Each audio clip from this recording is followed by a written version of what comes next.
A lot of y'all, if you keep going the rate you're going right now, when you die, you're going to have a whole bunch left. You're going to die with a whole lot of ideas left. You're going to die with a whole lot of energy left. But man, when I'm running, there are times when I run and I get to the end of my run, I know I ain't done nothing. Why? Because when I finish, I got too much energy left. I got too much strength left. I'm still breathing normally. I know I hadn't put my all into it. I'm asking you to know what your limits are, all right? Because you got to be able to measure where you are, because you can't get to where you're going if you don't know where you are. You have to be able to measure where you are. But once you measure it, we got to hit that wall. Once we measure it, we got to start squeezing so we can get more out of it. And then once we hit that wall, we don't quit, we don't give up.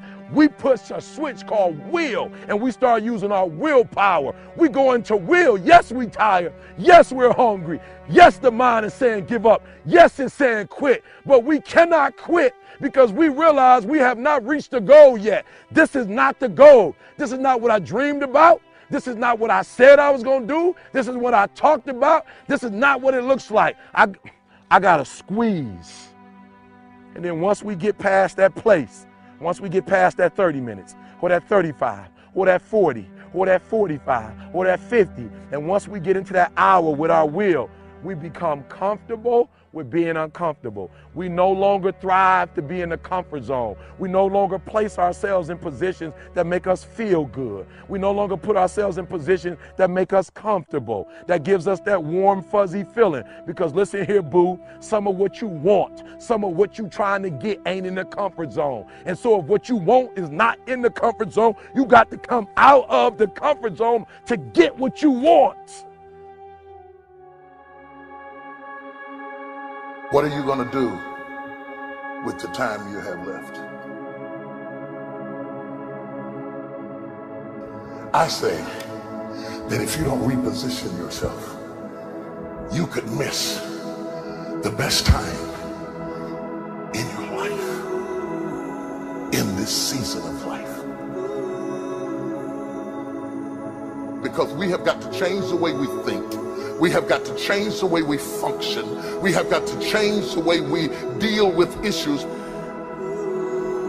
And the reason that you have to begin to reposition the way you think and the way you function and the way you feel is that we many times are stuck between the lines of limited thinking and limited people and limited ideas and limited philosophies. And there's something creative down inside of you saying, let there be. You need to walk into a situation where you've been locked up and tied up and tangled up and say, let there be light, let there be healing, let there be books, let there be change in this city. You have tried 4 or 5 or 6, 7, 8, 9, 10 different things. Each you worked on 90 days or so and then said it doesn't work. How can you be a leader with a 90-day test? Of course it didn't work. You didn't stick to it long enough. You didn't fight hard enough. You didn't do what it took to win. And rather than to correct it and get it right, you walked away from it and tried something else. And for the last 10, 15 years of your life, you've been on the run from one thing to the next thing to the next thing, trying to make all this stuff work. Stop it. Stand still. You have to have the courage to live with the pressure and the criticism. New levels bring new devils. You have to be tough. You have to be tough to be able to stand it. It's tough for keeping your kids encouraged while you secretly worried to death yourself. It's tough for getting ready for a birthday and don't have a birthday gift. It's tough of not being able to get the light bill paid and the water bill paid. It's tough. But what do we do with these moments? Do we just have them and go back home and wait for the next one? Almost like junkies getting a fix or smokers smoking a cigarette? Are we just habitually addicted to moments without being able to take that moment and use it strategically to do something in our lives? You do not have to accept it the way it is. Somewhere down inside of you there is creativity. We got to break out of the barriers and the limitations and get outside of the box. Something is about to happen in your life. You've got to take it one day at a time. And when you get to the end of the day, you say, I'm not finished, but I've done everything that I was supposed to do for that day, for that time, for that season. Your season is shifting. You will be able to do now in a way that you have never been able to do it before.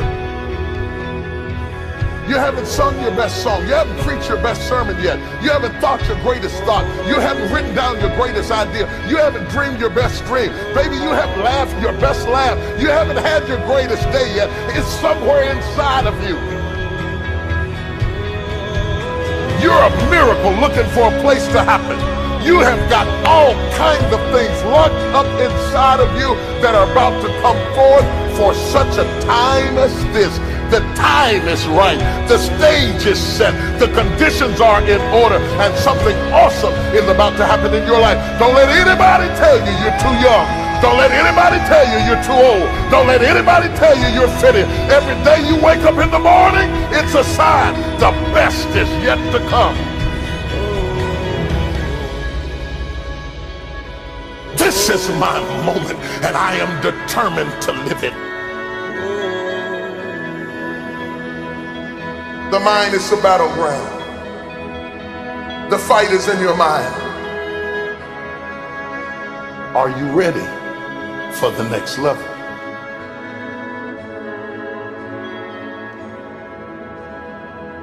What are you going to do with the time you have left?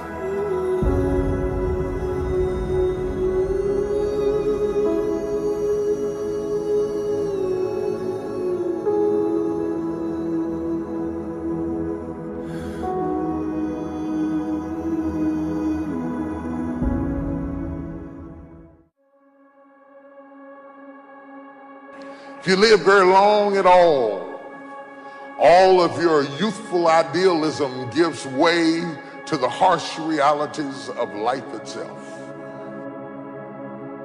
When you were a teenager, you thought you knew everything. But when you got to put everything in practice, you found out it wasn't as easy as you thought it was. Life has a way of making you close your mouth. Life will mute you, shut you down. Because all of us, if you live long enough, will go through a period of feeling so overwhelmed that you think of one more thing, if the phone rings one more time, if I get another text, if I get another email. Sometimes I question technology. I appreciate all the advances, but I don't need another way for anybody to be able to access me. I doubt there are very many people in this room that aren't experiencing some degree of being overwhelmed by life itself.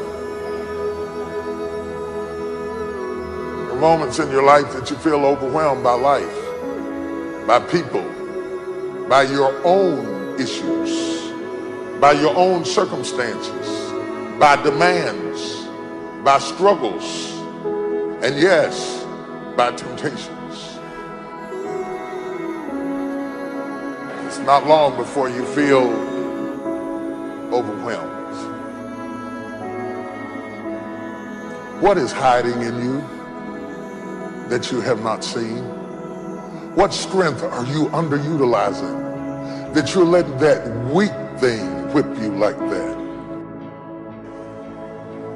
How long will you live without knowing what you've got?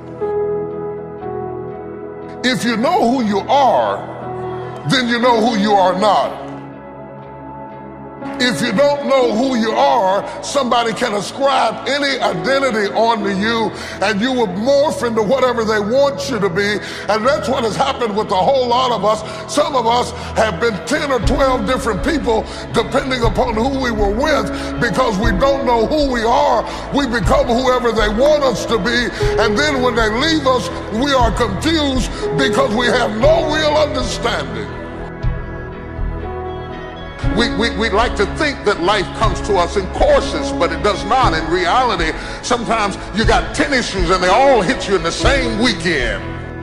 You may not like what you're going through. You may be stressed and overwhelmed. You may not be comfortable with your situation, but you got what it takes. What do you do when life does not seem fair? How do you deal with it when it is not what you expected? When you find yourself with mighty visions and mighty goals dealing with people of mediocrity. You're going to make it out of this storm.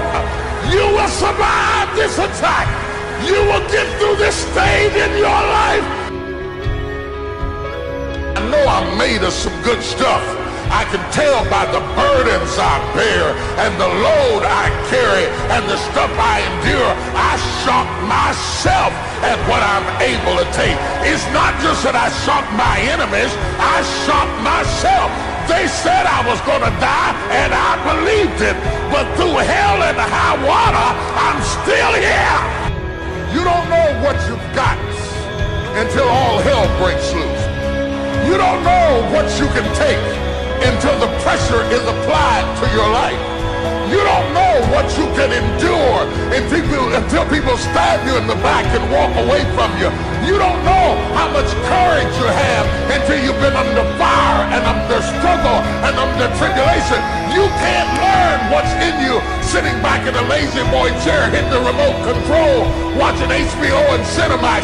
But when all hell breaks loose, that's when you get to see what you got.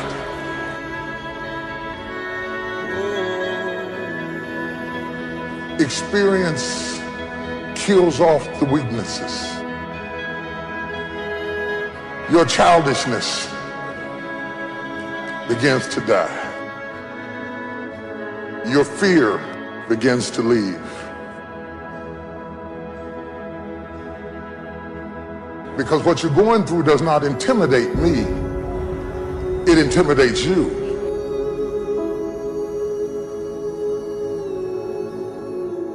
You can quit if you please. You can even take what you got and give it away to 70 other people. But you got what it takes. Because whatever you gave them came from you. You have what it takes. What are you going to do with the time you have left?